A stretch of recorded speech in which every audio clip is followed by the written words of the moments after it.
તો ફાઇનલી મિત્રો હવે ઘરેથી હોસ્ટેલે જવાનો વારો આવી ગયો હતો, તો હું બેસી ગયો મહુવાની બસમાં મહુવા જવા માટે. તો હવે પછી મિત્રો શાંતિનગર હું પહોંચી ગયો હતો અને 2-3 જણા વાટે ઊભા હતા બસની, એટલે બસમાં એને પણ બેહાડી લીધા મારી હારોહાર.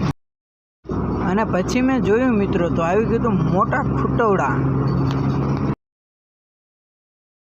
અને બસમાંથી જોવા મળી ગયો આવો સુંદર નજારો.